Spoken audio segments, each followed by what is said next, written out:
Hello and welcome to the MUTAGENTS TMNT live stream. Hello. Everybody is doing good.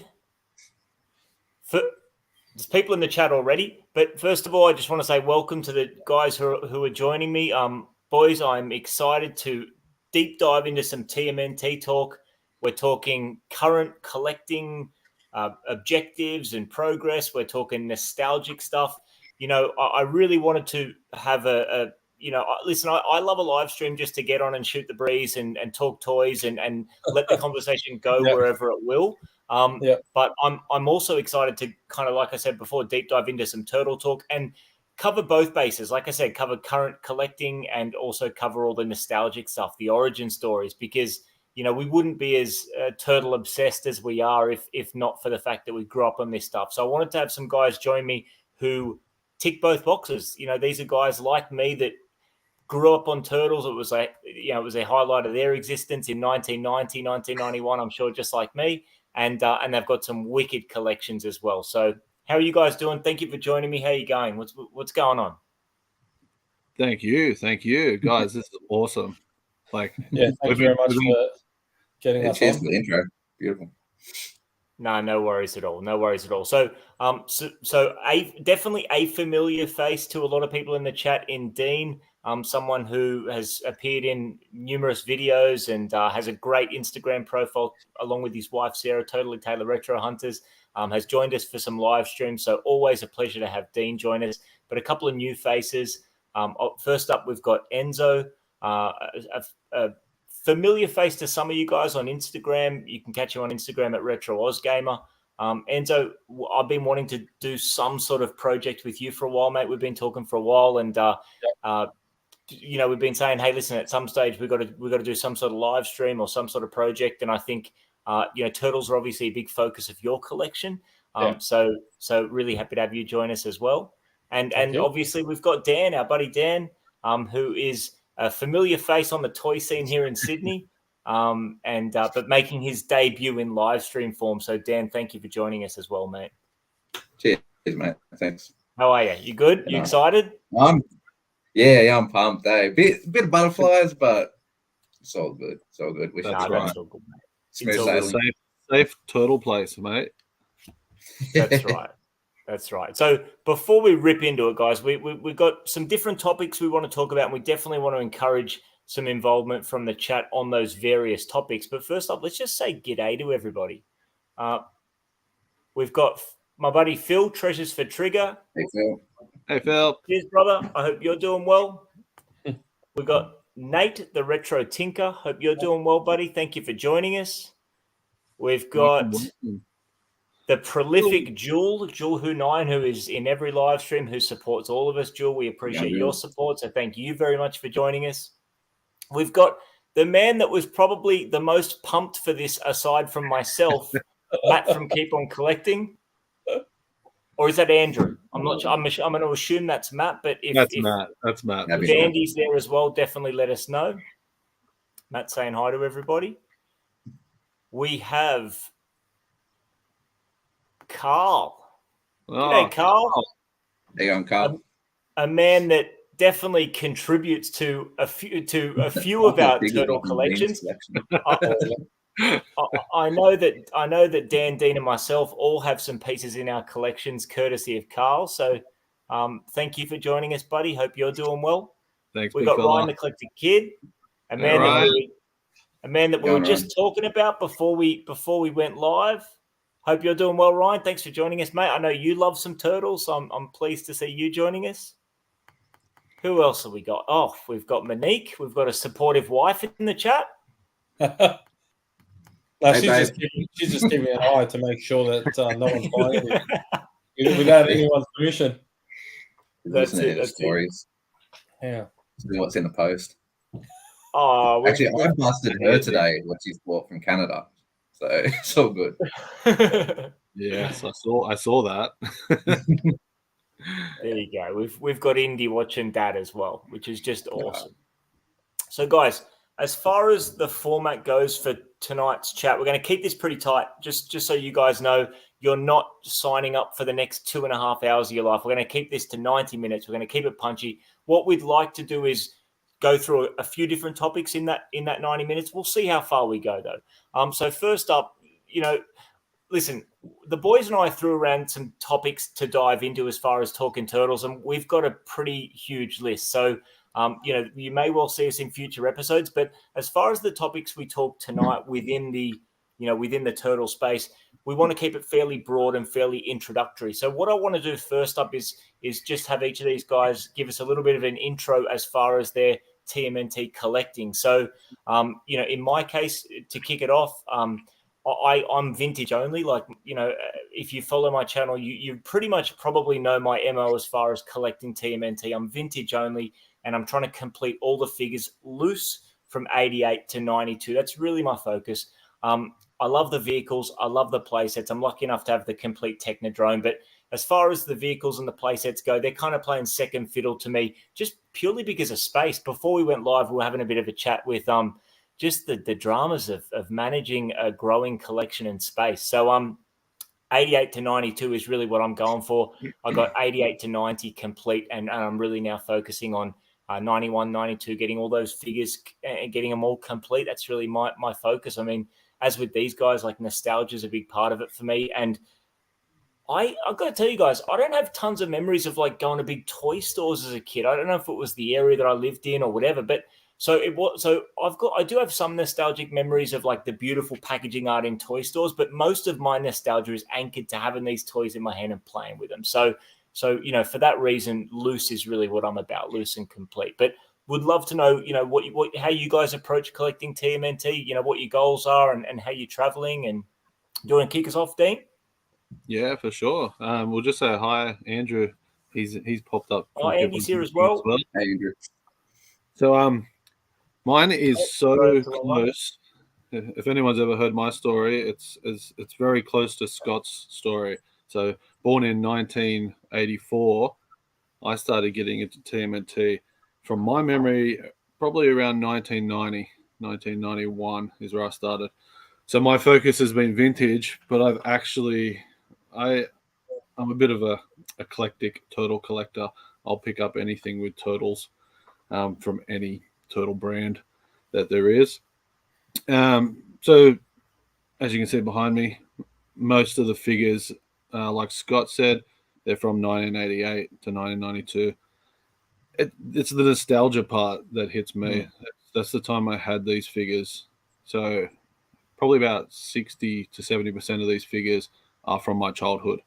So I was lucky enough to have a great father who packed all my turtles away when I got to an age that I just wasn't playing with turtles. So I reckon about 97, 98, I started probably video gaming a lot more. Into the 2000s, was 18, was going out, had that sort of lifestyle. Back in my 30s, and my dad said, "I've still got all your turtles in a tub down the shed." I was like, wow. And I couldn't even contemplate.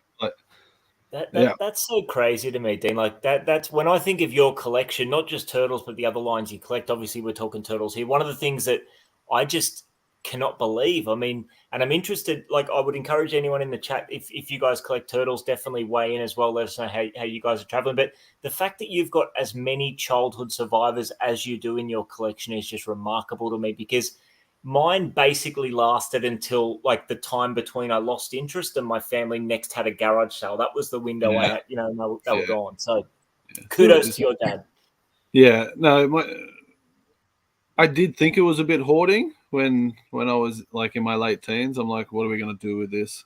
Like, why is it sitting here? But we had the room. He just packed it away, which was fantastic. I have to admit, when we got it out to have a look at it, I was a bit overwhelmed with how was I going to match every weapon to every turtle. That's the fun stuff, though. It was amazing. But Dad and I, we organized a Saturday. We just put it all out. He kept all my card backs as well, so that was a good reference point to figure it out. And then technology card side backs as well, packaging. Yeah. I mean, we think of the card backs now as part of what we collect, but in 1990, that was just packaging. That just went in the bin, Threw it out. But I always did that. I always kept the card back because I just love the pictures and I love to trace it. So I'd get tracing paper and then I would draw and trace out, and then I could color them in my own way. So there was a That's lot of quite that. some. I did a lot of that. Yeah. So yeah, I've really been collecting all my childhood, collected it all the way through there. Had that little break period, like most collectors in our age bracket, and then got really back into it from like 32 onwards. So what am I now? Nearly Yeah, 30. nice. So what year are we talking that you really started trying to build on that childhood collection? So Six years ago. Yeah, probably about okay, six, so 7 like years ago. 2016, 2017, that kind of range? Yeah, I'd say about then. See, I didn't know about YouTubers, people putting their collections out on display. And it was just one night I was actually looking up video games and I saw someone's collection and I thought, hey, I could do that. We just moved into a new house. And I thought, I have all this stuff in tubs Yeah, and no one's seeing it. And like, I didn't know it was, I guess, cool or fun or social to get it out and show people and say, look at all this stuff I have. Isn't that yeah, amazing? yeah. So I started diving into YouTube and I said to my wife, thank you. I want to form the garage into a toy room. I said I'll build a garden shed and we'll put all our family stuff in there, and then we'll and it's an ongoing process. Like I Yeah. love it now. Scott, you've done a room tour video on your channel Yeah. of it. But it's really so much different since then too. So getting everything out and setting it up. It's and then like meeting you guys and meeting like Ryan the collector kid and the boys that keep on collecting. Yeah. Just that social part has become so much alongside the collecting of the toys. So Yeah, for sure. The social side of it definitely it changes the game and just makes it that much more fun. it does 100%. So yeah, Yes. So Simple Simon's got 6 TMNT figs from his childhood. Listen, I said I made a joke about my parents parting with all my childhood toys at a garage sale. Not quite all of them, because I did have a shoebox of TMNT figures that kicked off my collection that kind of got me started. So not quite Dean levels of childhood survivors, but I can't complain too much. And Matt's just throwing a bit of a spotlight on Dino's daddy. He's an absolute Yeah. legend, and I think it must have been like it must help Dean that you grew up as the son of a collector himself. So I suppose it's not that much of a stretch for your dad to keep all your stuff, because that that's he's that way inclined, which is just awesome. massively. So yeah, that's me in a nutshell.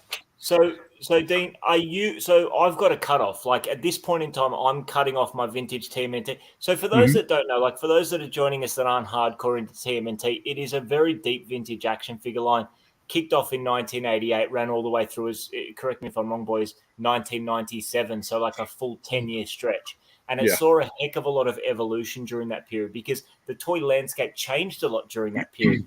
Toy landscape in the second half of the 90s was obviously very different to the late 80s. So any trend within the toy space, whether it was micro playsets, transforming toys, troll toys, crossovers with other pop culture properties, the Turtles line evolved a lot to tap into those niches. And the line by the end really doesn't quite resemble what I fell in love with in 1989, 1990. For that reason, but also for the sake of space, I'm cutting things off in 92. But Dean, are you going a bit beyond that, or? Pretty much exactly what you said. So 88 to 92 in the vintage collection is my goal to get, and I think I'm about seven figures away from that. Accessories missing from a lot of figures still to hunt down. I do pick up the occasional figure if I see it for the right price in the other lines, in the other waves, but it doesn't have nostalgia connection for me. Like I don't need the cave turtles or the Shogun turtles, because I never even saw them. Like I wasn't looking. My parents were buying the turtles for me, so I wasn't really picking them up off the shelf from my memory. So yeah, without that nostalgic part or the crazy gimmicks that they got to right at the end, I'm not really hunting for that. So it saves me a lot of money, because they'd be quite expensive. I'm kind of picking my battle. So not I want everything up to 1992, but beyond that, I'm just kind of picking and choosing. Like I did pick up the 4 1993 first wave Universal Monsters crossover figures. If I ever have the opportunity, if a deal comes along at the right price, I would love to get that second wave of Universal monsters. So Raph is the mutant, Mikey is the Invisible Man. They're heavy hitters. So I wouldn't just be forking out market rate for that. I'd have to, but they appeal to me enough to again break that bookend of 1992. But it's those sorts of things that really appeal to me. Where I'll go beyond that. 100%. What about you, Enzo, mate? You got a deep collection, vintage, but also some modern. What's your kind of goal, and what are you kind of working on at the minute? So I've been doing this for a very long time. My parents actually got me Ninja Turtles in '89 because my sister was born, and I think it was more for a distraction at the time. I used to watch the cartoon all the time, although coming from religious parents and that, the whole violence thing was a big thing. But it was a cartoon, and it was a pretty cringy cartoon for them. They didn't mind it. And I think, with the four turtles, we could always relate to one of them. Yeah. And, for me, that was like Donatello. And then that kind of became this obsession of watching the cartoon for him. And then when the figures, the first one that I ever got was Undercover Donatello, not the expensive one. The 1989. The 89 with the black suitcase and the mask.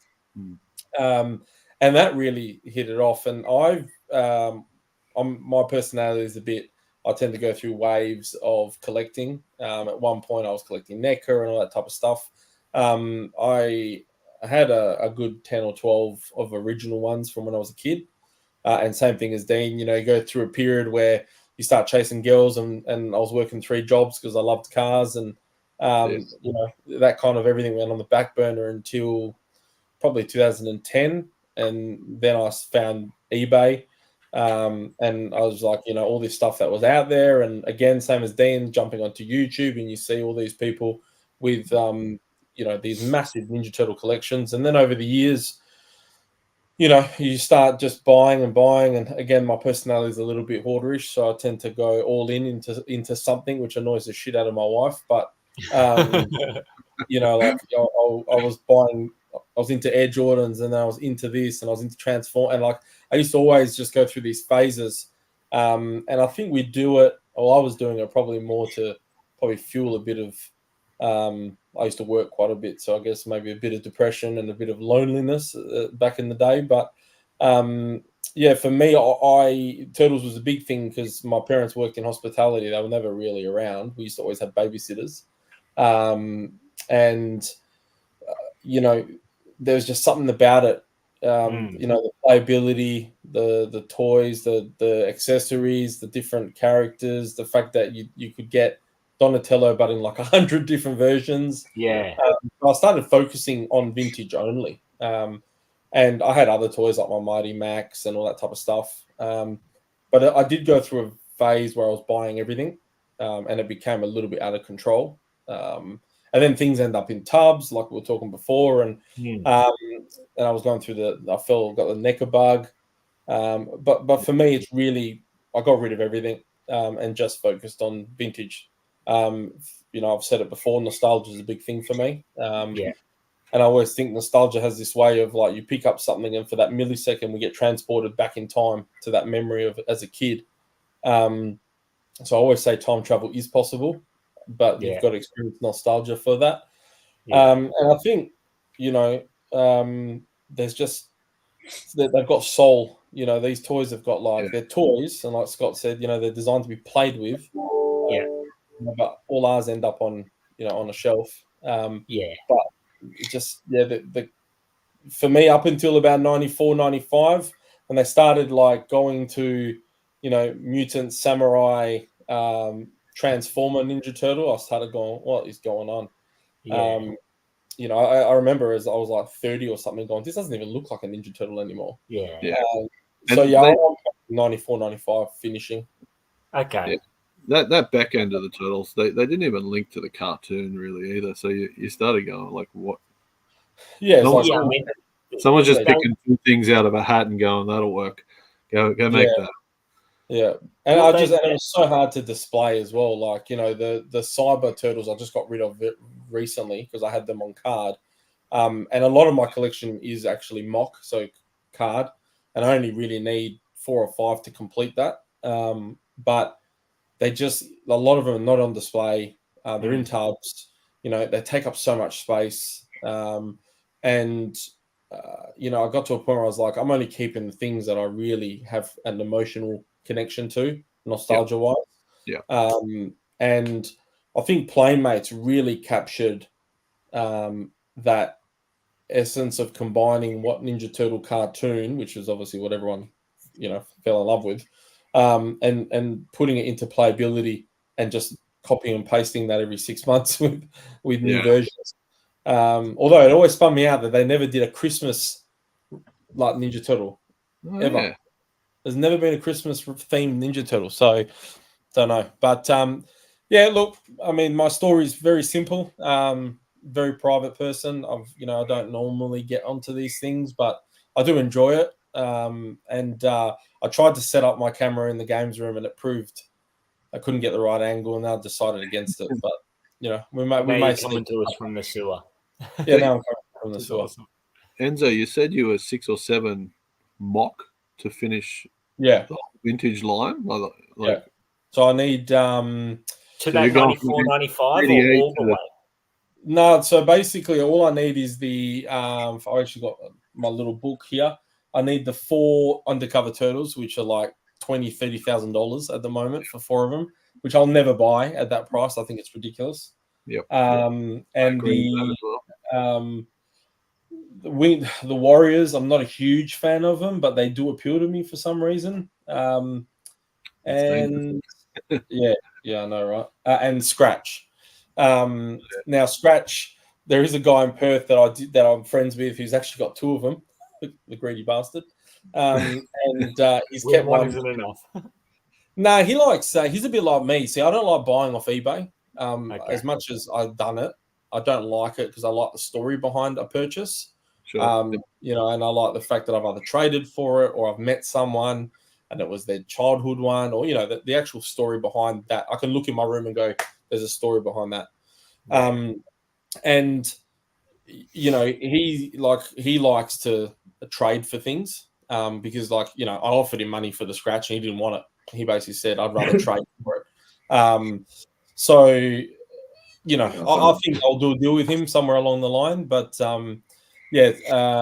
and that's pretty much it. Loose, I've got pretty much a near loose. I need the 4 turtles loose undercover and the adventure turtles, and that's it.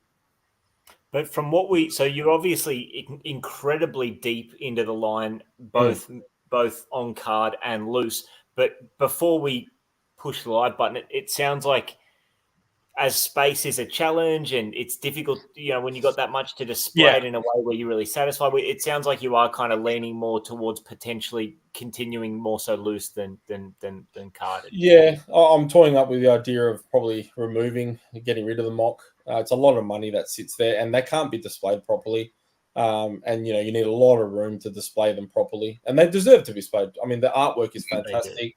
The accessories I don't like because I've put them on an angle in the bookcase, and unfortunately, half the time you cover the accessory. where the cards are on their sprue are going with you. Yeah. So, and I'm just like, what's the point? You know, and it's not a room where I don't have it. Like, I've got a TV in there, but it's a CRT, so it's not like I can sit in there every day and just watch TV. And then recently, I've always been into pinballs. They take up a lot of space, and but I've played more pinball in the last 3 weeks than I have video games, or, you know, in the last 5 years. So, you know, I think as we get older, things change and priorities change. As much as I'd probably like to have everything, you know, I don't, you know, if I'm going to buy stuff, I always use toy money. I never use, you know, hard-earned money. So something's got to give. And I think, you know, loose is nice because you can touch and feel, and you know, my kids love looking at it, and tangibility. Yeah. Because if we're going, if nostalgia is the key factor, like those things didn't last long on card as a kid. It was all about having them in hand. So yeah, but I got to say, right, and this blows my mind, right? And when I have this conversation with everyone, they go, you know what, you're right. You think about the fact that, like, I've probably got, in my opinion, one of the biggest Mox collections in Australia. yeah. But I'm not the only one, right? So there may be another 10 or 12 in Australia, plus all the ones that are in the world, right? How is it possible that all these toys, right, since 89 to, especially from 90 to 94, how are there so many Mox and minty Mox? I'm not talking like they're banned, but there's hundreds of collectors, and it just boggles my mind that there's that many people collecting Mox, and there are that many Mox in the world. Yeah.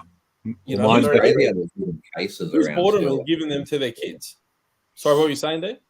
There's actually, like, I've seen cases that have been graded and they're sealed case boxes of mock figures. You don't even know what's in, well, you do know what's in there, but like, and they're graded. It's like I can understand that's found in the back of a toy shop years later, or a toy owner has moved on and just stored it, but with how many mocks are out there, it is pretty insane, and how well conditioned they are.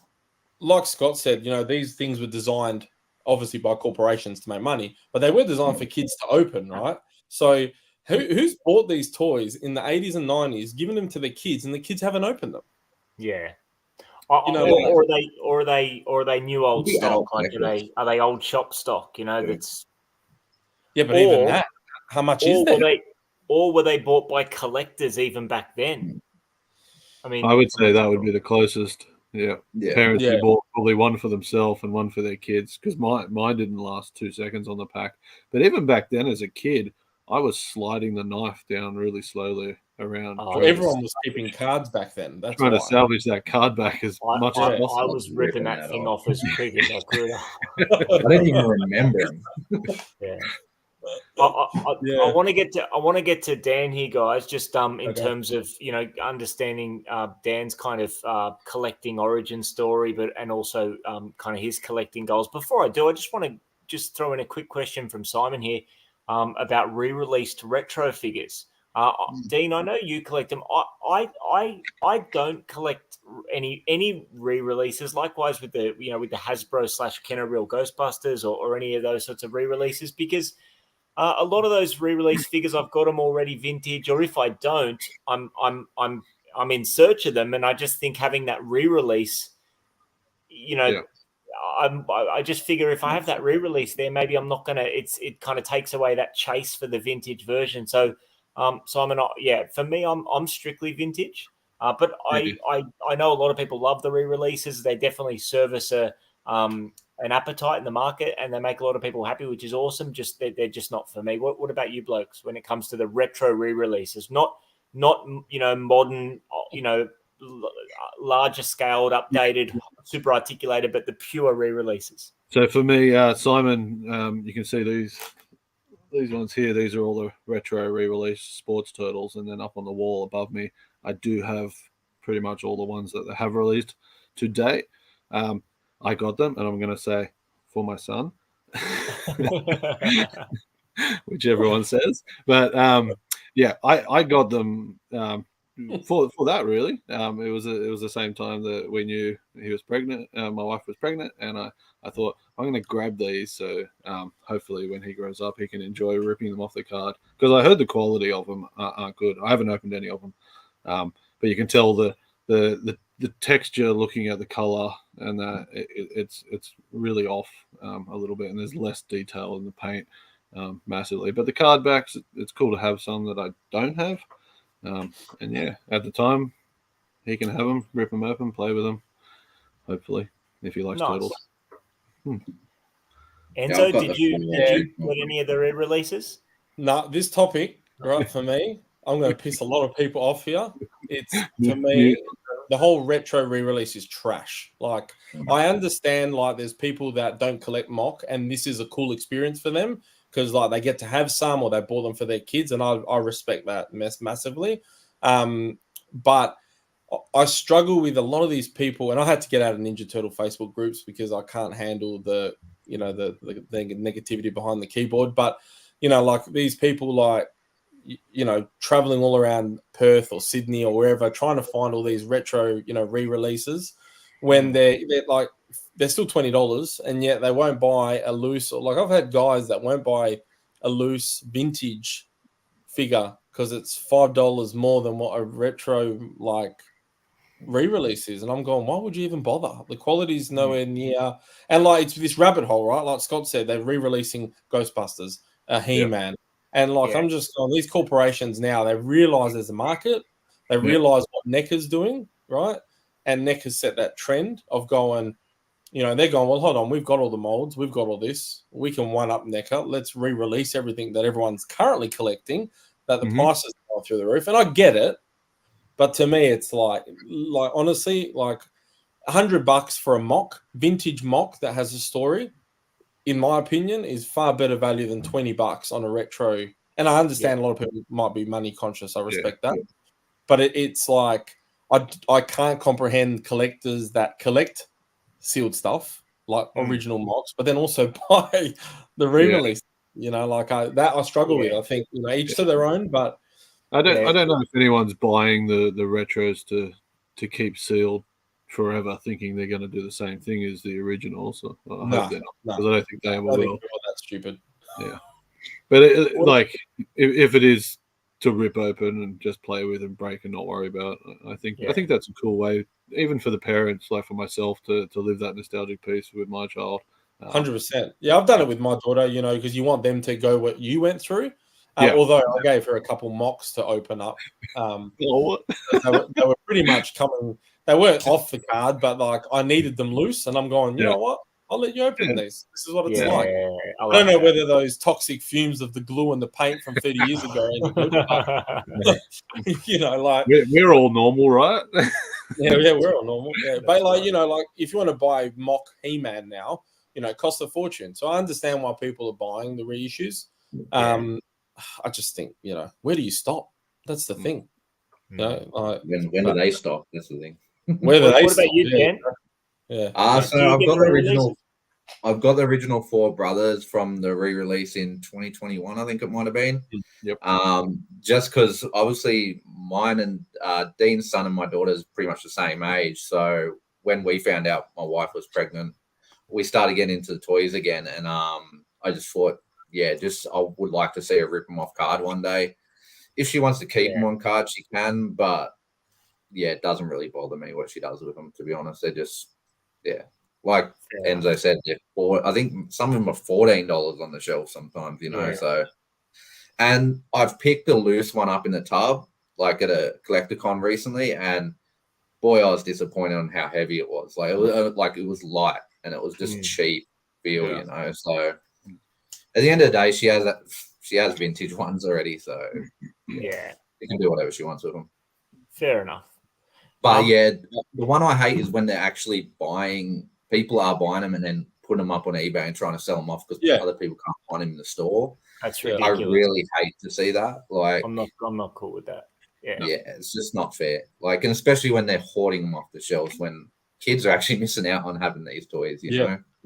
So. Yeah, but you do what you got to do. I just hope they stop. I just want to say g'day to Simon real quick, and I just also want to say g'day to Luke. Hey, Thanks Luke. for tuning in, buddy. I'm assuming Mr. Reynolds is probably having it on his lunch break or something. So, mate, we really appreciate you joining us. Hope you're doing well.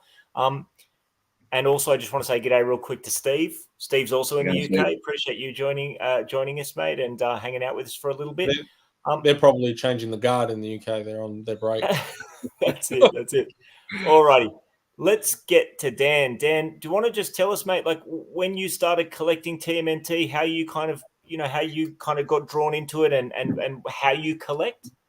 Mm-hmm. Yeah. So basically, I got the original 10 when I was, I can't exactly tell you what year it was, but I got them for Christmas. I don't remember really buying them from the store. And a couple of vehicles, I got the party wagon and the foot cruiser and that. So I got a big bunch of them at once, played with them for a couple of years, and then video games came out, like the consoles and all that. So basically toys just got put on the back burner. So a lot of my original ones are in pretty good condition for their age. Like when you look at them compared to some you'd buy like off eBay or something when you get them. But yeah, I just didn't play with them as much. I'd play more with Matchbox cars and then obviously video games. So yeah, it all got packed away. And luckily I had a mother who's Scottish and she spent a lot of money on them at the time. So they got put away pretty, like they weren't getting thrown out sort of thing. So that's awesome. Years later, they're obviously still in the shed. But I think my wife asked, do you want to go to this toy fair?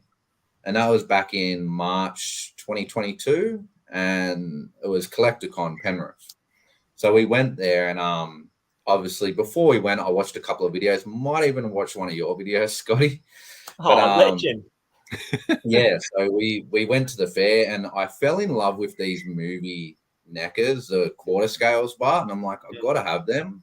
And there was a dude that had them on sale, and he threw out this price, and it was a really, really good price at the time, and they were still in box and that. And my wife said, if you don't go get the money out, I'm going to go get it out. You know, like it's too good of a deal. So we obviously came home from that day, and then after that, I'm like, well, I've got to go pull the vintage ones out, and now we've got to start getting display cases. Yeah. So Dan, that was 2022. Like that was that was a couple of years ago. What are we talking? No, last year. So we're only been collecting since the start of last year. Wow. So yeah. So I thought I was new to the game starting in like 2019. Wow, that's interesting, mate. I assumed you guys have been collecting for a fair bit longer than that. Nah. Yeah, I'm a mechanic by trade, so I've been collecting cars probably most of my teenage years. I've been doing that instead of just obviously spending the money on the cars. So Dan, Dan, you said your mother put away the 10 figures you had.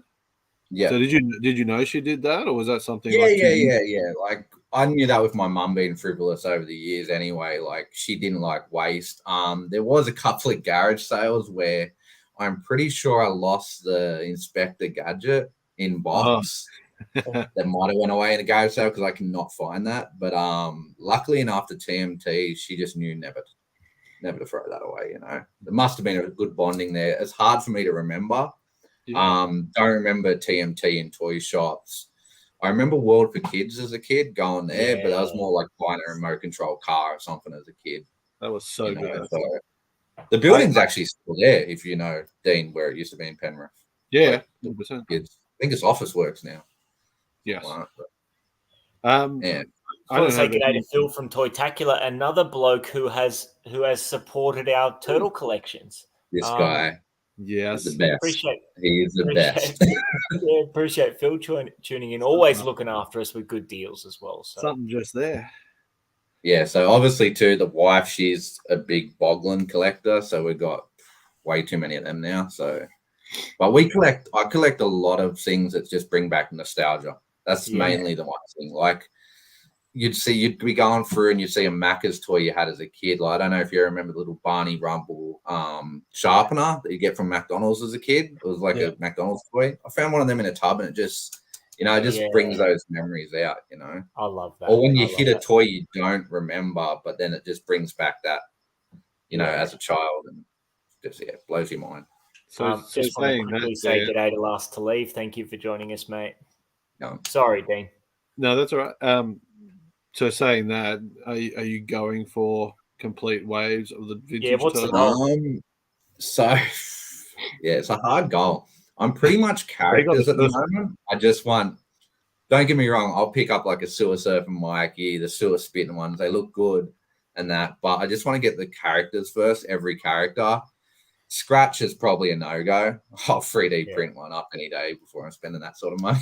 But that's where I'd probably do a custom paint job on it. I wouldn't want to do it the exact same as a Scratch, which I have tried, and I've done some little things here and there. But I just want to get pretty much every character, and then I'll start chasing the variants of the ones I like. But I mean, I have to agree with you in that regard, and we'll talk about, I'm sure we'll get to talking about some of the various themed turtles, because some of them are cool, and some of them are legitimately awesome figures, some not so much. Like when you're looking at the years that I'm really going for now, like 1991 or 1992, like if I have the choice of like a sewer spitting turtle or like an Anthrax or a King Lionheart, or like those wicked mutants that so much creativity went into those, and awesome accessories. And the mutants are really what gets me excited about like 91, 92, more so than just the endless party turtles, or like I said, sewer spitting turtles. So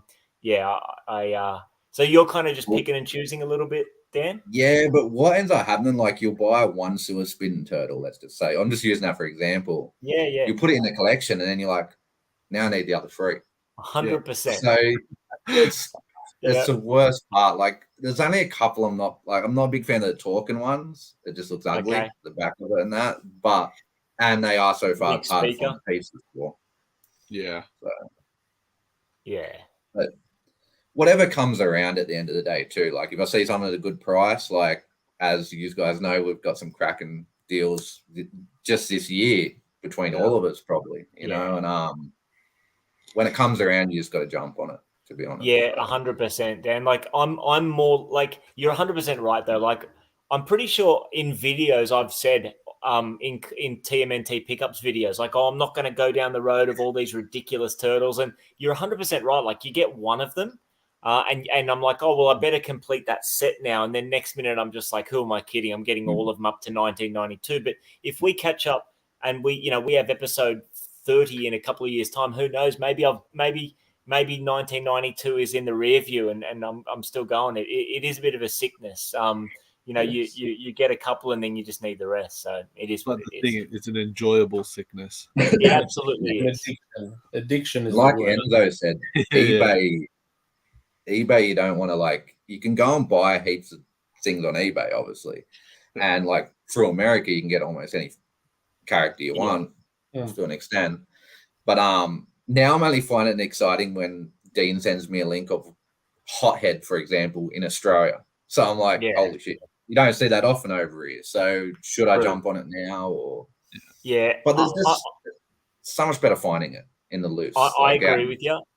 Yeah, I mean, to me, there's nothing quite like a toy fair hunt. Like that's really my favorite. I mean, if we had toy fairs, I mean, if we were in the States and we had like other substantial size cities that were within 90 minutes of where we are, and you could travel around to a toy fair every other weekend, I probably wouldn't even use eBay because we've, whatever our budget is, like we don't have unlimited money. Enzo's talking about using toy money, not real money. I mean, we do, we all have some sort of budget, and if sometimes I'll look at something on eBay and think, well, look, I could get that. That'll tick something off. But Collecticon's coming up in a few weeks. Like we got Collecticon next Sunday. You know what? We've got 3 of them in back-to-back months. So, I think to myself, well, you know what? Let me just go a couple of months without buying something on eBay and put that money towards that. So, yeah, we've spoken about it before. Focus lists. So having a focus list, because we all collect so many different things. And, So for myself, having a focus list that says, like, mine says Killer Bee and Needle Nose. So when a Needle Nose popped up, and you got to do it. You just got to do it. You sit around for a minute going, should I? It'll be gone to start with. So you just gotta jump on it and go, all right, focus again. Well, you wait for your wife to buy them. You've got an awesome wife in that regard. That's for sure. We've got a comment here from Phil, which kind of takes us to our next topic.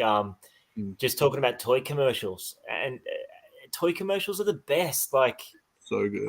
That's we were talking about collecting, whether it's toys or video games, giving you like a little millisecond of time travel, and toy commercials is one of those things that also does that for me. But now understanding how you guys got into collecting and what you're collecting now, and you each of you spoke a little bit about some of the toys you had as a kid that you've still got in your collection nowadays. But do you guys remember your So I was born in '84 as well.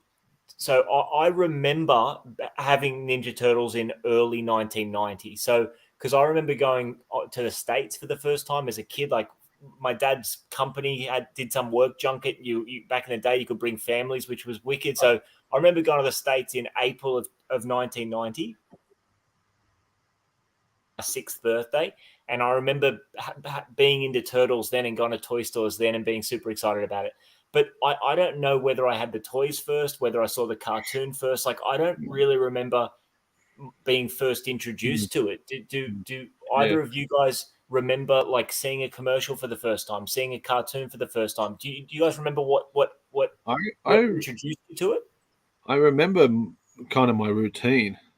I don't remember which was first, toys or cartoon, but I remember I had to get up early enough to, and I remember going out to the lounge room, and we had this like metal bar heater with like the 3 heat bars that you would sit this close to, trying to stay warm, because you wanted to be up at like 6:30 to watch like Cheese TV or the Saturday morning cartoons, and I kind of feel like you used to get 1 or 2 episodes, and like it just made me get up in the morning, watch those episodes before going to school.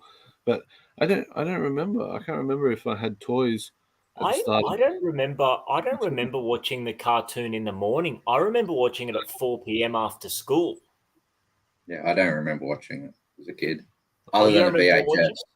Yeah, I had 2 VHSs, so that was like, I think they had 2 episodes on them each, so I pretty much had 4 the VHS episodes. tapes are lucky to have 3 episodes on them. Yeah. And luckily enough, it's my favorite episode, which is number 2 of season 1, which is the one where they verse the big robots in the Technodrome. Yeah. Oh, yeah. That one just brings back nostalgia hard with me, because they let Mikey use his nunchucks in first season.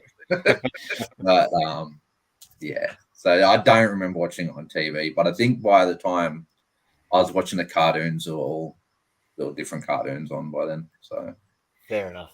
What about you, Enzo? Do you remember being like learning of the Turtles, or no? Like as early as you can remember, they were there.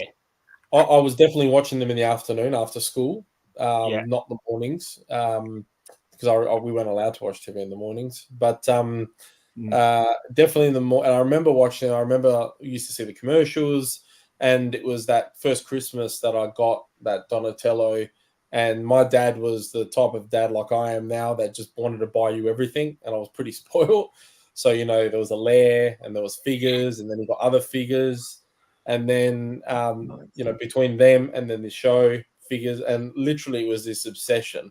Turtles was like a huge obsession, to the point where my dad would like buy something, and I remember he did here's a new one, and it wasn't Christmas, it wasn't birthday or anything, but distinctly remember, the trying, like I don't know if it's because we got it so delayed here, but like there'd be times where the cartoons didn't match the toys, and we'd get new toys, but the episodes hadn't come out yet, and it was like, so that I remember kind of going, I wonder if this is going to be a new episode, and but I distinctly remember watching them, and for me, we had obviously here Toy World. I don't know if you guys ever had Toy World, but Toy World, the aisle, like dedicated aisle for Ninja Turtle, and it was just artwork after artwork, vehicle after vehicle, box after box, and it's something that really is a core memory of mine. I've got a photo somewhere actually that someone in one of the Perth pages put up of this particular store with all this Ninja Turtle stuff. Oh, that would have hit the mark. And you distinctly remember. But I think, like I said before, I think that connection to the characters, and we can all relate to one character, and and I think that probably was the secret sauce on getting people so down this rabbit hole of the cartoon and then the toys. Everyone was hook, line, and sinker there, But definitely remember it. Definitely was a show first for me, and then every vehicle, the only thing I never had was as a kid was the blimp. That I don't know why. It's a bit weird. I would have always thought Dad would have bought it, but I don't know. Maybe I went through a phase, and I don't remember when I stopped. That's the part. I remember when I started, but I don't remember. I'm assuming when like PC games came out and we were playing like, Doom and all that type of stuff, I stopped with toys and they all went into storage, and my parents gave a lot of it away. But I don't remember when Turtles stopped. That's the thing. Yeah, for me, it stopped when wrestling came along. Oh, well, that's another big thing for me was the Yeah. WWF Attitude Era. And, when we started getting tapes in video stores and we could rent wrestling pay-per-views, and like there was only a small window between 5 p.m. after homework and bedtime that you could either watch Ninja Turtles, wrestling, play video games. So you couldn't do it all, right? No, So you had to pick and choose. And just the same as like you didn't have your own money to collect, so you could only, you put all your like, I don't know, I put all my eggs in one basket. Whatever I was into, that was kind of what I was into. You know what I mean? And I was the kind of kid where, so we only got toys were a birthday and a Christmas thing for us. Like, I remember if I behaved myself, I might, like, my mum would rent me a videotape or would buy me a comic or a magazine from the newsagent. But like toys came at birthday and Christmas, and I got into wrestling in 1992, which means I really only had like 2 full years of Turtles. So I had 2 birthdays and 2 Christmases, so unlike Dean and unlike Dan, my childhood collection of Turtles was like maybe like 12 or 13 figures in a shoebox with garage sale $10 written on them. And thankfully, no one came to the garage, or people came to the garage sale. But thankfully, they would have been out and they would have survived the garage sale. And I'm super grateful for that. It just goes to show how much like these things that are so important to you, that were important to me as a kid and are important to me now, how little value, like my mum's handwriting, $10 garage sale on them, how little value was into them. But for all I know, it was 1996 and she asked me and I was like, no, I don't want them. But look, I can't remember what came first for me. I do remember being super into the cartoon and rushing home from, like, I got out of school at 3:00 and I'd be like busting my mum to come pick me up. Sorry, my primary school finished at 3:30 and I'd be like, we need to get home real quick because Turtles was on at 4. So that was big. I mean, like, I can vividly picture sitting on that plush 90s carpet, after school, eating like a snack or a Dunkaroo or something, watching Ninja Turtles. I remember the first figures that I got. I remember I can't remember who they came from. I don't know if it was grandparents, parents, but I remember me being given Raph and my brother being given Donatello, and my brother was 2 at the time, so he didn't. So they were both mine. You know what I mean? Both mine. And I had Raph, I had Donatello. They got me started. My Leo was the wacky action Leo, because again, like, by the time I got the next ones, it was probably the next Christmas or the next birthday. So the next ones were out. You know what I mean? So I had the original Raph, Donnie, wacky action Leo, and no Mikey. Shredder, a foot soldier, Rocksteady, but no Bebop. So my childhood collection had all sorts of holes in it, but I didn't care. I just had a great time with it. You know what I mean? We're about the imagination back then too. What's that? It's all about the imagination back then. Without a doubt. You make something. We've talked about it ourselves, but the card backs circling the figures that you wanted, and giving that to your parents and say, if you're going out, maybe one of these ones, and normally you got one that you didn't circle. Phil.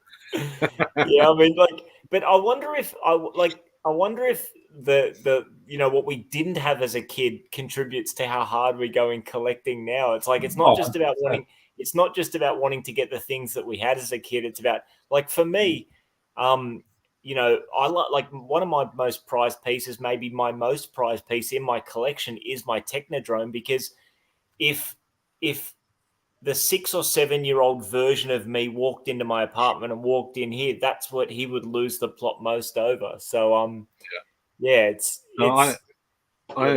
buzzing for the needle nose, which I just got. Thank you, Phil, for that. So I made it a point not to even look at needle nose, not to pick one up if you guys had them in your hands during the year. I didn't want to look at it or touch it. I just wanted to enjoy that moment myself.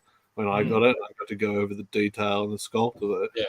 And I found that, like I said at the start, probably 60 or more % of the collection I had as a kid, but getting them back out and looking at them now as an adult and looking at all the detail and all the bits on there, that was just amazing. Like you remember the figure and you remember what you did with it, but yeah, that was super cool. There's a great comment here. Yeah, Julian, welcome, buddy. Mate, we're glad you could join us as well live. And Thanks, glad Julian. that we could inspire you to collect, and that's awesome, mate. So appreciate you tuning in and introducing yourself. That's wicked, man. Yeah. Phil, can you remember how much a turtle figure cost back in the day? I've only got a few carded figures in my collection, and none of them have Australian price tags on them, so I don't know. I It was $4.99, weren't they? Maybe. Enzo's got all mocks. You got any Aussie price tags? Yeah, I've got a couple. There was one that was like $15, I think, or $10. Really? They Wow. weren't That's expensive. That's expensive, man. That is expensive back then. Well, to be honest, that was $3.99 was those might have been the later ones, like the what do you call them? The like mid-90s. Yeah, I think like Mexican Mikey and like the ones that you couldn't do these days. But yeah, cultural appropriation, Mikey. Yeah. Like I think on average, I would guess $8.99, $6, $7, something like that. Yeah. That's just a pure guess. Yeah, $8 or $9. But the ones I've got price tags on, they're about $14.99 or something. So I don't know if they were like the end of that line and they were, I don't know, maybe sought after or something. But I mean, there are some that I've got from the US that have got like $3.99 on them. Yeah, I've seen $3.99 a lot, so that must be US. Yeah, but I only have two. The one I don't remember is how much the vehicles in that cost. I mean, I've seen some ads like Toy World and Toys R Us had whether you could like photocopies of the ads from the 90s, where some of the vehicles are like $49 or $39. But yeah, I don't really remember it, to be honest. Yeah. My dad was like me. Dad would take the prices of stuff. So mum didn't like tear him a new one.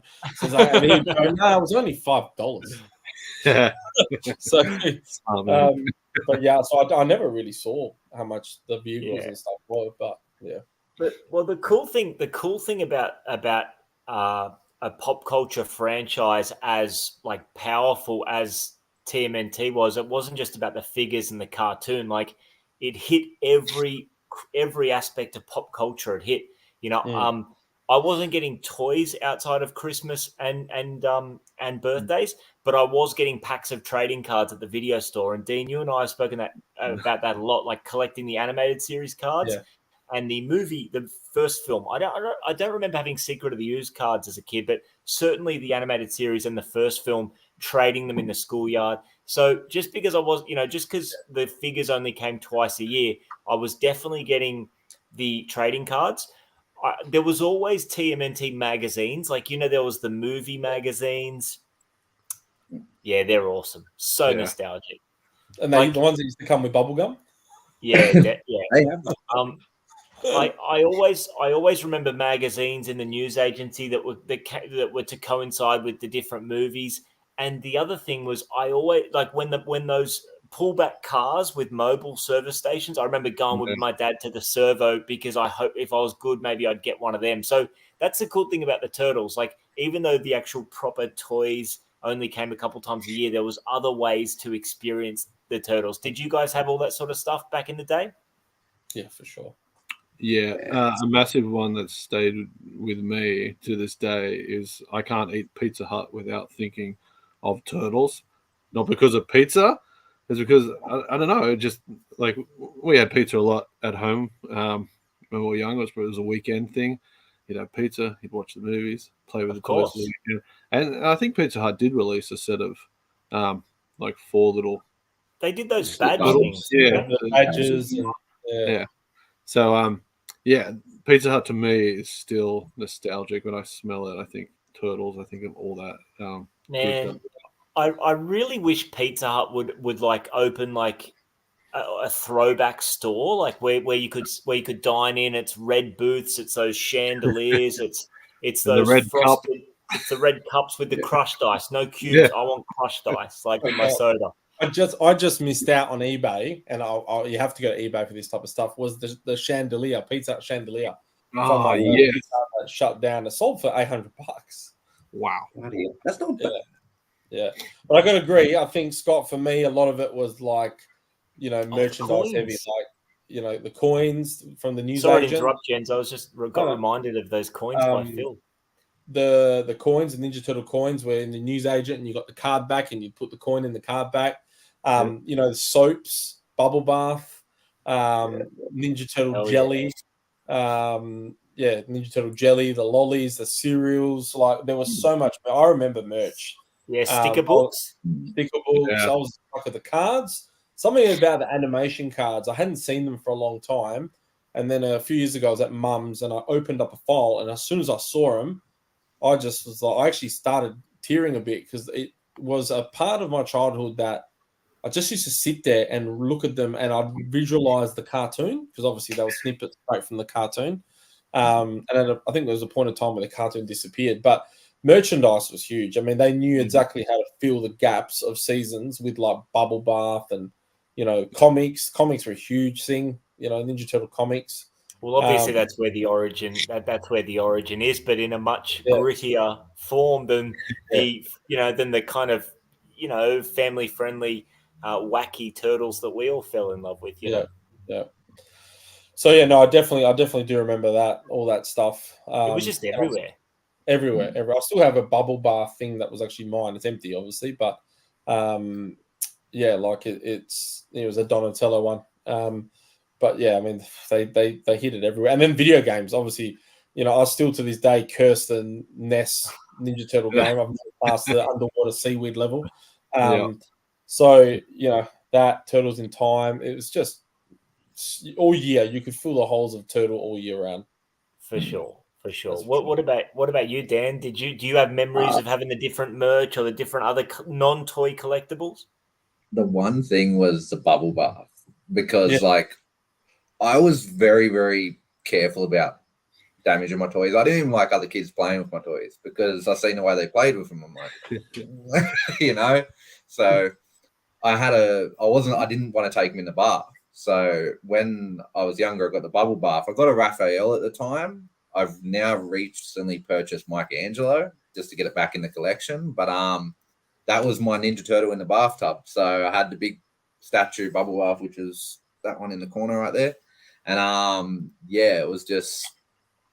it gave me a toy to play in the bath, but it was just merchandise at the end of the day. It was just a bottle. So it was just amazing how much time I put into playing with a bottle, really, at the end of the day. And now I've actually went and repurchased the same bottle. So, and I think I used to make my mum pour new bubble bath into it, so we didn't have to get another one. Because I don't think I've had it for a long time. So I don't remember. So it didn't get thrown away. I don't remember using it, but I've still got the turtle plate that it's a little cutout of Donatello. You stick to the mirror in the bathroom and keep your little toothbrush, which I still have that. And you had to spin the hourglass that had 1 minute in it. So you had to spin that. You meant to brush your teeth for 1 whole minute. So I've still got that stuff. I think that bathroom stuff most of us had. Actually, I had. Do you remember the Ninja Turtle? The water game with the 2 buttons to push the button. Yeah. You used to have the basketball thing. So I recently bought one because my friend Dave came across it, and he goes, "Oh, do you remember these?" And as soon as I saw it, I was like, "Hell yeah, I remember those!" And instead of being those stupid, annoying ring toss ones, because you push one button and then it pushes all the ones off that you've collected, this was like a basketball game, and I remember that clear as day. That's awesome. Julian's asking about the Mutant Mayhem line. I know, Dean. I know you're all over it, quote unquote, for your son. Is it displayed in the collection room? It's in here, but it's everywhere. So we went nuts, and it became a family thing, especially with not being able to find Leatherhead or Superfly. So my wife would be at the toy shop digging through all the turtles or a Big W. So still after Leatherhead, haven't found him. Don't want to buy it online. Has to be in the wild now. It's gone too far. Won't be long. And then we just went nuts. We bought the Sewer Play set and all the rest of the the van and things like that. So yes, you're right. It's all for a little fella to play with. We're going to see the movie this weekend, so nice. I'm looking forward to that. And, I'm looking forward to seeing it. Heard as it's well. good. So yeah, I think they look good. I love it. I like the design of the new turtles and the figures. Yeah, so I'll definitely be looking. Wave 2. They've announced what Wave 2 is, so definitely going to be getting into that as well. What about you guys? Ends? Yeah, I think because it's a new, that's just it's just come out. It's kind of a relaunch, and it's at a period where my kids are 8 and 5, so it's new for them. There's new toys; they're not remakes or vintage ones. So because it's new, I did get into it because it's something I can do with them, and it's for it's for all of us. So yeah, same thing as Dean. We got the lair, the van is cool. It's something different, and the toys are pretty good quality. I got to say. The fact that they kind of started, some of them don't stand very well, but they never did anyway. That's true. Yeah, no, they're good, and I think they're good value. Again, it's just sad to see all these idiots that buy it in bulk to try and make money on eBay, but definitely like the artwork. I think it's quite unique, and the fact that it's something new. They're young; it's never been done before, and how young they are. So I think it's just something different. I got sick of kind of them. Like the last one, that Rise on Netflix, I thought it was weird, and I didn't get into it whatsoever. I don't think I've even watched any of it apart from the kids have put Rise on Netflix, but I do quite like this one, to be honest. With Mutant Mayhem, because I've really trying to. I'm really excited to see the film, but I want to see it as blind as possible. Like I've not gone and looked at all the trailers, and I've not gone and read it, read all the teasers and stuff. But are the turtles younger than they have been in previous versions, or are they just leaning into the teenage aspect of Teenage Mutant Ninja Turtles? I think they're the youngest they've ever been on a TV show, or like we're talking, they're meant to be like 12 or something. Oh, really? You might see the timeline, but I don't want to be no spoilers. I haven't watched it, but you might see like a timeline of them growing up too in this one. I'm not sure. Okay. Yeah, that's cool. They definitely look young. Like they definitely got like he's got braces. Yeah. So there's definitely that like 12, 13, 14-year-old. They are. I don't know how he gets braces. Is there a turtle dentist or yeah. Goes to the vet? Oh, Donatello's smart, mate. He does everything. There you go. That true. could be right. But I think that's the great part of it. It's I've only seen the main trailer that first dropped, and like you said, Scott, I've tried to keep away from seeing every trailer because you end up seeing the whole movie. But just the comedy that is in it already, just from that trailer, just from them being young teenagers that are silly and stupid, but they're also kicking ass and things like that. Yeah. So. It did. To be honest, it did scare me when I heard it was Seth Rogen doing it, because I thought this guy's obviously just chuffed some hard marijuana and started writing a Ninja Turtle script. Right? But it kind of I was a bit worried, but then you saw the cast. I mean, there's some serious names in this movie. Yeah. So and the reception He's from that era too. He grew up with it, and they've already signed on to do TV shows and another movie, and so like they know it's going. I mean, anything that touches, right? And we had Kevin Eastman here at the Comic Con, whatever it's called here,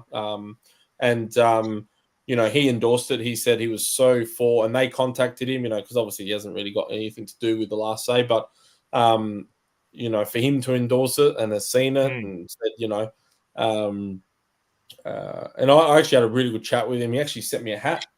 We had a good chat. No way! That's his little turtle design. That's his first concept. Yeah. He was wearing that there when I met him in Sydney. Yeah, so that's cool. Yeah.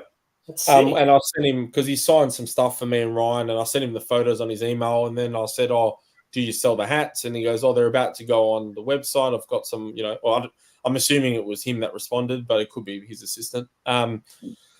Basically ordered a figure like out of his private collection. He had some for sale there at the show, and then the hat came in the box with it. And thanks for.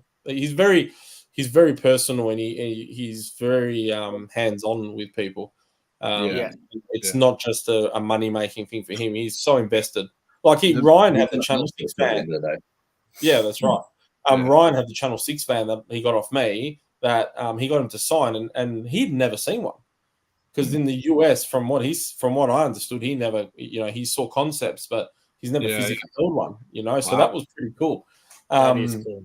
Yeah, and like it's just for him to endorse the new movie, it obviously meant it was good. But yeah, he didn't have nice things to say about the Netflix TV show about that, the toys we collected. What was it called? Oh, the toys that made us. Yeah, he was not a fan of that.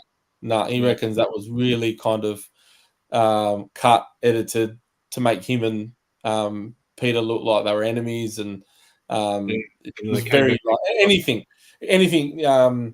Netflix really does in those type of docu-series. They're always kind of dramatized. So he's a big fan of that one on iTunes, the Power Turtle Power documentary, which is a great one. If no one's seen it, you should see it. Well, it's cool that he's very much on board with with the upcoming film. Like he, it seems like it very much has, he's has his kind of his blessing, his cosign, however you want to say it. Like that's awesome. I'd like to see if we can get him on this actually one day. Send some emails, send him, and just say it'd be good. Nice. Hang on some doors. He does do some of these, and he gets really invested in it. So it'd be cool. But that would be big. Going a bit off track, but yes, Mutant Mayhem looks great. We're seeing it on Sunday. Awesome. Yeah. So.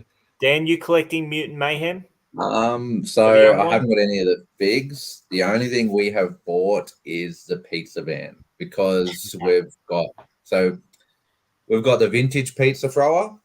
Yeah. And then we're lucky enough at a show to get a Wallace and Gromit pie thrower, which is the exact same pizza thrower, just painted in the Wallace and Gromit thing. We got that sealed in box, which we don't really collect, but you're not going to find another one that easy in Australia. So I'm still chasing I think it's 2003. They brought out a tank that shoots pizzas too. So I'll probably chase that. That'll probably be the only modern one I'll buy. And then we bought the newer one. Am I happy with it?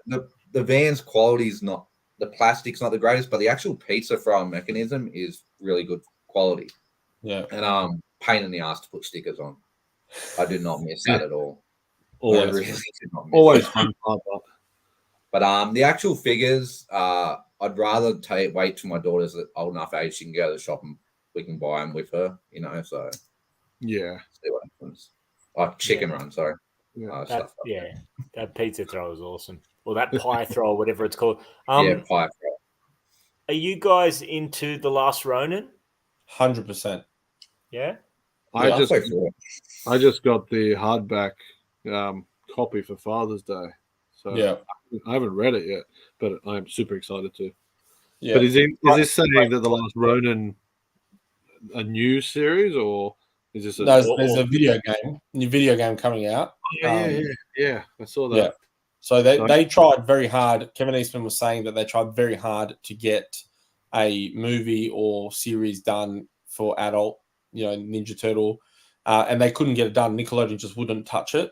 And then they knew that the only way they could get it done was through gaming. And that's basically, there was a trailer dropped the other day of The Last Ronin video game coming out. It is very dark, very Kill Bill style, very, very violent. But it is, if you like your ninja, samurai, dark, it is like the original comics and like the first movie, but in a, set further down the track. I don't want to say too much, especially if you haven't read it yet. There's a fan-made trailer online of like a guy that's tried to make his own version of The Last Ronin 2. I've watched on YouTube. There's only like one little pilot episode. The guy did an amazing job at it.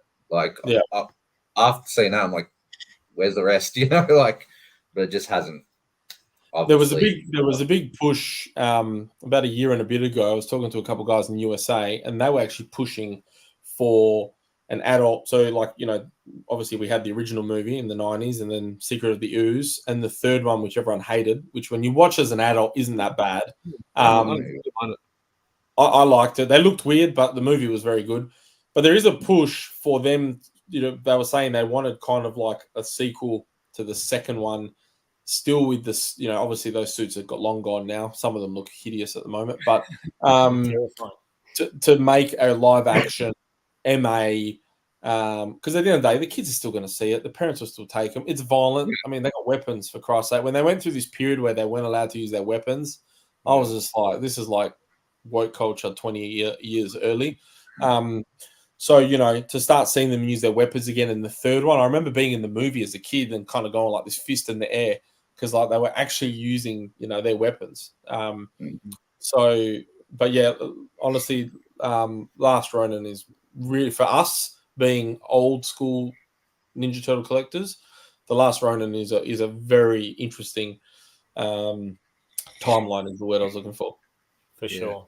I'm definitely starting it. The figures are really good. I've still got those NECA figures. They're fantastic. The Last Ronin ones. Nice. Have you seen the statue they did of Last Ronin with all the, I don't want to ruin it for anyone, but the things behind it? Silhouettes in the background. There we go. Yeah, I actually had a pre-order on one. It is stupidly expensive. They're like $2,000, $2,500. Yeah, I was looking at it, and it's massive. Like, you know, I'm talking. It was postage would be killer too on it because it's a heavy piece. Yeah, and something happened along the line, and a lot of people got an email saying that you missed out. I think they just got inundated, and they couldn't handle the website, couldn't handle the orders. Those things are like $5,000 now. If you want to buy one, like from a scalper. Gorgeous piece, and there's two different types. There was like a limited edition one that had a bit more to it, and I forgot the name of the company it makes them. Sorry, guys. Yeah. Is there a release date for this game yet? Sorry. Next spring, I think. Okay. Yeah, I have missed. It's be like an open world game based a lot on that Ninja game that was on the PS5 recently. I don't remember what it's called, but Ghost of Tsushima. That one. I think, very, very similar engine to that, but all good. Awesome. Did anyone ever watch so Phil was talking earlier on about the commercials, and I seen a Party Wagon commercial the other day. Did anyone ever notice that it's actually the prototype in it? So it actually had cut out windows? Yeah, correct. The windows were cut out and not stickers. Yeah. I never noticed that. If you look at the once we wrap up here, I'm going to go check it out. I've noticed it a couple of times. I'm like, hold on a second. Now I've had to go over my cabinet, and I'm like, no, they got stickers. I knew there were stickers, but even a lot of the vehicle artwork, the actual the finished toy was not like the artwork. Yeah. So I think that probably happened. They probably realized, we can't make that. It's not going to work. You know, or it was too dangerous, or whatever. See you, Matt. See you later, Matt. Rest up, buddy. We're not going to go for too. Yeah, we're not going to go for too much longer, mate. So you're not going to miss too much. But rest up, and glad to hear you're doing well. But guys, we've been going for close to an hour 20, so I don't want to rip into another topic. I'd rather save that for another episode. But before we do finish up, one thing I do want to just chat a little bit about is, and we touched on it, is the movies. You know, the original trilogy of live action films. Which were such a big part of that era of TMNT. Enzo, did you say you saw the third film at the cinema? I was curious to know if any of you guys saw one or all of them at the movies. I saw all of them at the movies, and my dad, my mum would take us and leave us there, and then come back and pick us up. Although the first one, they had to come in and watch it with us. Because we were young and that, but yeah, definitely. And I distinctly remember it. Distinctly remember the experience, the emotions. The first one, we got out of there going, "What was that?" You know. Okay. But I distinctly remember they were huge part. And the second one, I know they had to dull it down a little bit because the first one was too violent for them. But it was still, the first one was still for the type of film, it was still the number one grossing film. For a toy line, and the second one, as much as everyone kind of says was a bit cringy, it still there's a lot of aspects of that you watch today, and it still holds up.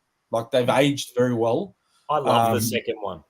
But the first one is, and I know this is a lot of people go masterpiece, but talking art, and I'm in like one of my businesses is we build cinemas. I'm a big movie person, and we build luxury cinemas in the residential market. And for us, cinema, like that movie is artwork. There's especially in that second segment of the movie where they find the house that's, they go to her house, her family home, whatever.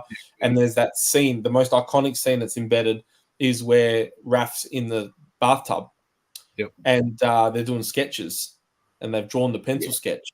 And there's that transition from real to pencil sketch and vice versa. And it's a 2-minute, quite emotional, because they're all going through something. They're all, one of them's upset, the other one's struggling. Yeah, and they've all split and they're all doing their own thing. And that if you watch it now, you realize the cinematography and the way that was written, it's a masterpiece, that part. It is. So, the whole thing is brilliant. But the film's great. Yeah, I watched it last week. They're streaming on SBS at the minute. I watched the first movie last week, and it's freaking awesome, man. There's things about it that I didn't really appreciate that much as a kid, even though, like, one thing I was really, really being mindful of watching it last week is just how good the score is. Like, all the music is on point, and it feels 90s, but it also doesn't feel dated. You know what I mean? Yeah. The aspect shots in New York with that mad, music at the start, like it's just the sound is just so good, man. I love that first movie. I didn't see it at the cinema, but I vividly remember going to close family friends' home, and they had the VHS, the green tape, and just running that until it didn't run anymore. Just every time we went around there, just watching that same movie again. I remember ordering Pizza Hut and watching that movie.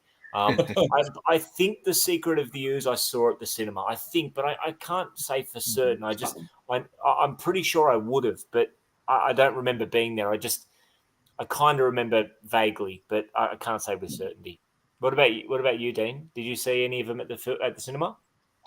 My memory's telling me not one of them. I don't remember seeing any of them at the cinema. Our family wasn't big cinema people. Sorry, dude. I'm just laughing at Phil here. It's so good. You just drop them in the box and then forget about that video shop. Yeah. Yeah, we were big on home movie nights, not so much going to the cinema from memory. Okay. I know we went for like big movies like Star Wars and that when they did the re-release. Are you saying that Turtles movies weren't big? Well, I don't know if they were big to parents. Yeah, I suppose so. But I like you said, the green tape. We've still got that VHS tape, and it got smashed so many times in the VHS. Yeah. And the movie itself, I only watched it a couple of weeks ago, and I probably watched it twice this year now. The first one, because I just really wanted to watch it with adult eyes. Like you watch it as a kid, you watch all the turtles and the flips and all the music and that, but you don't listen to it. So I wanted to really listen to it. So I watched the first two now, and like I love the first one. I love that nitty gritty dark. Like I read the original comics now, so I know how that links up perfectly with that. And the second movie is just it is a bit lighter, so you don't have to like focus and like feel that depth. Like it has that little bit of lightness. The third movie I still love. I haven't rewatched it yet, but like I like the concept. I like what they were trying to do with it. And I think Enzo, you said the costumes looked a lot different to what we were used to when it came out. Yeah. And they were a bit clunky. And I didn't realize till I was an adult that they didn't even hit anyone with their weapons until someone said, they didn't. And I was like, no way. So, yeah. Yeah, I mean, I watched the third one, I want to say maybe like last year or something, and I found it a little bit of a chore, to be perfectly honest. I like the idea. I like the sets. Like I like the sewer in the third movie. Like there's visuals in it that I like. I like the idea. I like the costumes and everything. But I just remember I'll put it like this. At some stage last year, Netflix had them all, and I kind of watched them all, not in the same sitting, but like during the same week. And I remember watching the third one and thinking, you know what, I'm on my phone during this one, and I wasn't during the first two. Like it doesn't hold me as much. You know what I mean? the costumes are a bit, as in like the turtle costumes are a little bit goofy. I do like all the feudal Japan stuff. I think that's wicked. But yeah, it just doesn't contain me as much as the other two. I'm sure like sorry, mate. Mate. Oh, no, I was just going to say, like you were saying, the Secret of the Ooze is definitely lighter, but it's so nostalgic and it's just so fun. Yeah, it is. I was just going to say with Phil's comment, 100%. The Turtles movie also, like, why hasn't that come back to the cinema? Like, we've had Jurassic Park and Star Wars, and we've had that. I'd love to go now and watch that original movie in the dark cinema, thumping surround sound. So we just had a viewing actually at our showroom in Perth because we've got a very, very, it's a 10-seater intimate home cinema, but it's a $1 million home cinema. And it's our showroom. And we had the little community here in Perth with Ryan came as well. And we watched the first movie and it was so cinematic, and they all want to come back and watch the second one in a few weeks' time. So we're going to try and organize that. But it's a hell of an experience. You're right. I don't know if it's like a distribution issue, who owns the rights to it and stuff. Maybe that's what it is. Who knows? Well, we can have the second episode of the MUTAGENTS. We'll do our watching and then have a live version after. Yeah, I like that. Well, Matt, on that note, maybe we start to wrap things up. I'm mindful of the fact that we didn't really talk a lot of toys in this episode. I mean, we spoke about how we collect and what we collect. We spoke about a lot of childhood memories, which was awesome. I love talking this stuff, but I am keen to really talk toys and show toys and, you know, what we like, what we don't, you know, where we think Playmates knocked it out of the park, where we think they maybe dropped the ball a little bit. So I'm keen to dig into that, but I suppose we save that for another one. So we've had a nice response from the chat. A lot of people watching, a lot of people active, which is awesome. We really appreciate all of you guys joining us. And if you're as keen as we are, then maybe we throw some dates around and we come back and we do it again. We pick some different topics and we go a little bit deeper into the toys. 100%. There's so many topics to talk about. Like there really is. For us, like behind the scenes, we were tossing up what to start with, and it's just there's so much to delve into. So I hope everyone enjoyed it. An intro video is always going to go a bit longer, you know, because obviously everyone's trying to get to know each other and talk about our past. So yeah, for sure, and also like especially the fact that this is obviously on my channel. I mean, the guys that are watching, you know, probably know enough about me, but because you know, I really wanted to just share with the guys watching, like you know, you guys, what you collect, what you grew up loving, and we've kind of done that now. So next time around, now that everyone knows you guys and we know one another better, we can really dive into that and show some cool stuff and just go a bit deeper with the toys. So if you guys are keen, we'll throw some dates around and we'll get that going in the next one. And as long as you guys are keen to do it, and for now, maybe we wrap it up and we save it for the next one. Yeah. Awesome. See you soon, Carl. Appreciate it, Carl. Look forward to seeing you in a couple of weeks, my friend. I'm assuming that means Carl is going to be at Collecticon. I hope he's exhibiting or vending. Bringing Dean's trailer. I think. I hope he's coming with another box of TMNT loose parts. That would be nice. That would be nice.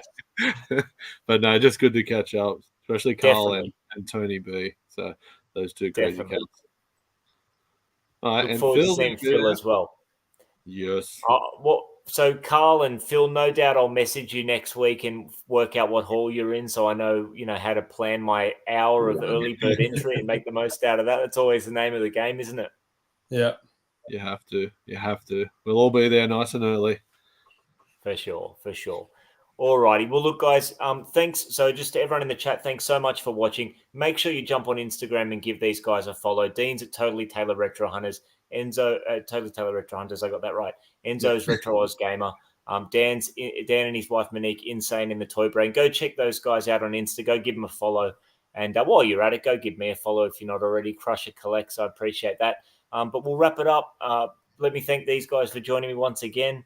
It's been an absolute pleasure. It's been about as good a way as there is to spend a Monday night. So I really appreciate your time, and I look forward to doing it again.